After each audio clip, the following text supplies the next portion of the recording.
सवितर दुरितानिपराव शुभ यद भद्रं तन्नया शुभ। प्रिय दर्शकों, मैं सुनील पाठक गया धाम गया आपके सामने पहली बार YouTube पर एक यूट्यूबर बन करके एक गंभीर परंतु अति आवश्यक ज्योतिष से संबंधित विषय लेकर के हाजिर हुआ हूं। पहले तो मैं आप सभी श्रोतागण को दिल से अभिवादन एवं प्रणाम करता हूं। आज का विषय है मंगल और मांगलिक योग जैसे जटिल विषय को सुगमता के साथ कैसे जानें। मैं अपने गुरुजनों से प्राप्त अनुभवों के अनुसार यह समझता हूं कि एक अच्छे ज्योतिषी को एक अच्छा कर्मकांडी भी होना अति आवश्यक है। तभी ज्योतिष से संबंधित समस्याओं का सही और शुद्ध उपाय करके समस्याओं का समाधान किया जा सकता है। आप सबों को यह जान करके रोमांच का अनुभव होगा कि मैंने अपने गुरुजनों से ज्योतिष के अलावे कर्मकांड का भी सूक्ष्म से सूक्ष्म ज्ञान का अनुभव किया हूं। ये मैं एक समर्पण भाव से आप सबों के सामने रख रहा हूं। आप सबों का लाड़ प्यार मिलता रहे तो मैं ज्योतिष से संबंधित अनेक जटिल सूत्रों का तथा उसकी गणित पक्ष को सुगमता से आपके समक्ष रख पाऊंगा।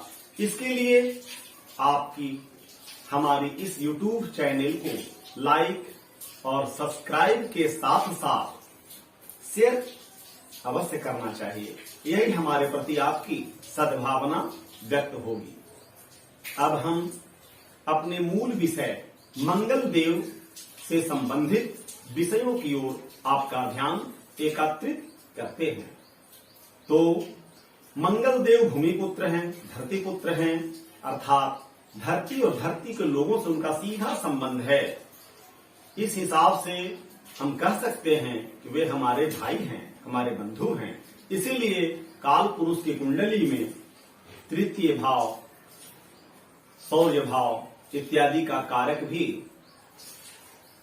इनको माना जा सकता है। मंगल पुरुष को बहुत साहसी क्रूर ग्रह माना जाता है और पुरुष तत्व प्रधान मान, उनके अंदर पुंसत्व ज्यादा, उनके अंदर लेस मात्र भी स्त्रीपन नहीं है, तो उनको पुरुष तत्व प्रधान कहते हैं। और वे पित्त प्रकृति के हैं अर्थात क्रोधी, ऐसे उनके अंदर भी ये सब गुण माना जाता है। लाल रक्त वर्ण और दक्षिण दिशा का स्वामी अग्नि तत्व प्रधान माने जाते हैं। जन्म कुंडली के तीसरे और छठे भाव से इन्हें बलि माना जाता है, अर्थात तीसरे या छठे भाव में यदि हो उपस्थित हो तो व्यक्ति को बलवान बनाते हैं और शत्रुहंता बनाते हैं। दसम भाव में दिग्बली, दिशा के अनुसार बलि अर्थात दक्षिण दिशा उस व्यक्ति के लिए बड़ा बलवान फलदायक है, भाग्योदय कारक होगा और वह व्यक्ति कुल दीपक बनता है। इसके साथ साथ चंद्रमा के साथ यदि ये रहते हैं तो चेष्टा बलि, समय समय पे इनके द्वारा थोड़ा सा विशेष परिश्रम पुरुषार्थ किया जाए तो वह मंगल उनके लिए भाग्योदय कारक सिद्ध होते हैं। इस तरह से चेष्टावली होते हैं मंगल के साथ, ये चंद्रमा मंगल के साथ। द्वितीय भाव में यह निष्फल माने जाते हैं। यह युद्ध और हिंसा प्रिय ग्रह हैं। युद्ध और हिंसा से ये डरते नहीं हैं, उस ओर ये ललक करके तैयार हो जाते हैं, इसलिए इन्हें युद्ध और हिंसा प्रिय ग्रह माना जाता है। अतः जन्म कुंडली में जिस भाव में रहते हैं या जिस भाव पे इनकी दृष्टि होती है उस भाव में उग्रता की मात्रा को बढ़ा देते हैं। परिणाम स्वरूप उस भाव से संबंधित लोगों और विषयों के बीच पृथकता जन स्थितियों को बढ़ा देते हैं। घर का संस्कार कुछ रहा, व्यक्ति का जीवन शैली कुछ रहा, लेकिन वह मंगल उनके अंदर जो भाव भरते हैं उसके कारण लोगों को ऐसा लगता है कि अलग थलग दिख रहा, अर्थात इसी को पृथकता जन स्थिति कहते हैं और अशुभ फल मानने लगते हैं। जैसे कहीं पे आपने देखा होगा कि कोई रोड बन रहा है, कोड़ा खना हुआ है, तो लोगों को लगता है कि ये बेकार स्थिति में, लेकिन उनको ये अनुभव होता है कि यह उड़ने खनने का भाव नहीं है, ये बाद में रोड अच्छा बनेगा, इसके कारण थोड़ा सा परेशानी झेलनी पड़ रही है और बाद में वो अच्छा स्थिति हो जाता है। तो मंगल को उसी तरह समझनी चाहिए। इनकी स्वराशि मेष और वृश्चिक है, उच्च राशि मकर है और नीच राशि कर्क है। ये जहां बैठते हैं वहां से चतुर्थ, सप्तम और अष्टम भाव को पूर्ण दृष्टि से देखते हैं। गोचर भ्रमण के दौरान अर्थात गोचर कुंडली से या वर्तमान समय के पंचांगगत ग्रहों का जब अनुभव किया जाता है, अध्ययन किया जाता है, तो उस गोचर भ्रमण के दौरान जब ये आपकी राशि से, यदि आप राशि प्रधान व्यक्ति हैं तो राशि से, और यदि आप लग्न प्रधान व्यक्ति हैं तो लग्न से तीसरे, छठवें, 11वें भाव में आते हैं तो शुभ फल देने लगते हैं। इसी तरह गोचर भ्रमण के दौरान जब ये कृतिका, उत्तरा फाल्गुनी, उत्तरा साढ़ा, श्लेषा, ज्येष्ठा, आर्द्रा, स्वाति, शतभिषा और रेवती नक्षत्रों से होकर के गुजरते हैं तो वो शुभ फल देने लगते हैं। अब आइए जानते हैं कि मांगलिक का ज्योतिष के दृष्टिकोण से क्या अर्थ होता है। मांगलिक किसे कहते हैं? मांगलिक का जो हुआ चल रहा है, मंगल के अमंगलता पर जोर चल रहा है, इस समय देश में एक जोर पकड़ा हुआ है मांगलिक मांगलिक मांगलिक। तो होता क्या है मांगलिक, इसको हम समझते हैं। लग्न से, चंद्रमा से तथा शुक्र से प्रथम भाव, चतुर्थ भाव, सप्तम भाव, अष्टम भाव और द्वादश भाव में मंगल की उपस्थिति को मांगलिक कहते हैं कि यह व्यक्ति मांगलिक हैं। स्त्री या पुरुष, लड़का या लड़की, जिनकी भी कुंडली के इन 5 जगहों पे अर्थात इनके लग्न में, चतुर्थ में, सप्तम में, अष्टम में और द्वादश में मंगल दिख जाएं तो उन्हें मांगलिक माना जाता है कि ये व्यक्ति मांगलिक हैं। तो इस तरह से मंगल को हम लोग जान चुके हैं। अब यह योग मंगल, शनि, सूर्य, राहु एवं केतु की उपस्थिति होने से भी बनता है।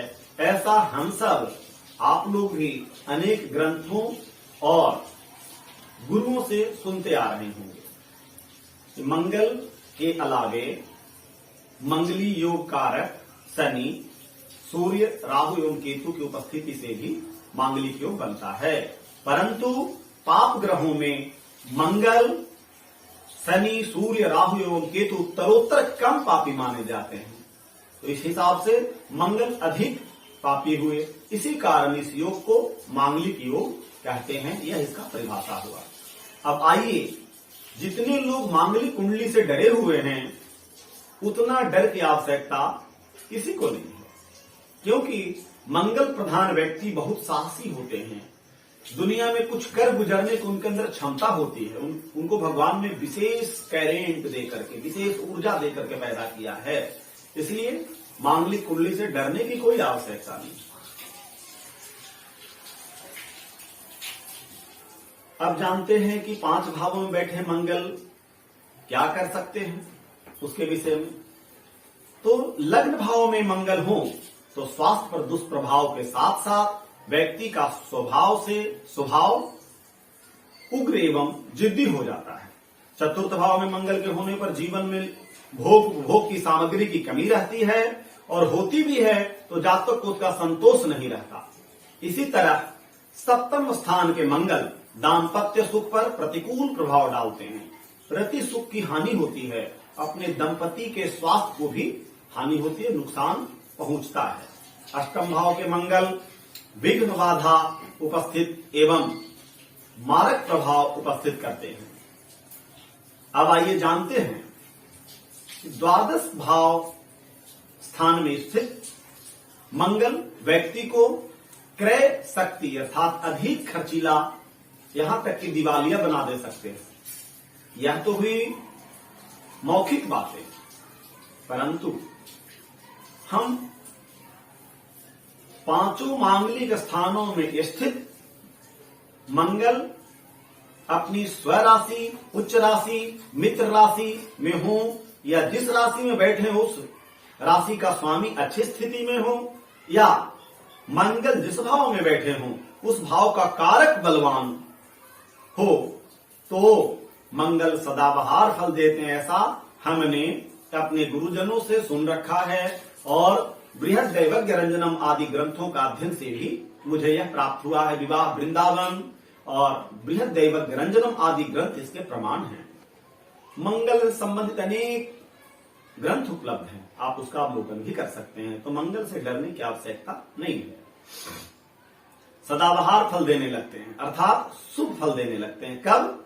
जब मंगल अपनी उच्च राशि में, अपने मित्र गृह में, पंचधा मैत्री से अति मित्र गृह में, या जिस भाव में बैठे हैं उस भाव के स्वामी अच्छी स्थिति में हो, बलवान हो, या जिस भाव में बैठे उसके कारक बलवान हो, तो इन स्थिति में वही मंगल उसी पक्ष को, जिस पक्ष को मैंने अभी बताया पांचों भावों के लिए, वह पक्ष उसके लिए बड़ा अनुकूल हो जाता है और वह जीवन भाग्योदय कारक हो जाते हैं।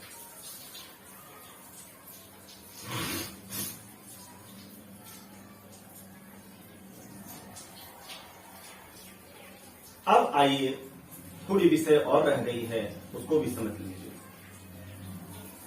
इसके साथ साथ मंगल यदि बालक अवस्था में है, वृद्ध अवस्था में है, ये मैं आगे का जब YouTube बनाऊंगा तो उसमें बतलाऊंगा कि ग्रहों की अवस्थाएं सम विषम राशि के अनुसार कैसे बदलती है। तो जब मंगल बालक की अवस्था में हो, वृद्ध अवस्था में हो, मृत अवस्था में हो या शून्य अंश में हो, तो उनका अशुभ फल ना के बराबर मिलता है। इस तरह से प्रिय दर्शकों, इसी तरह के विषय को लेकर के मैं आपके समक्ष आता रहूंगा।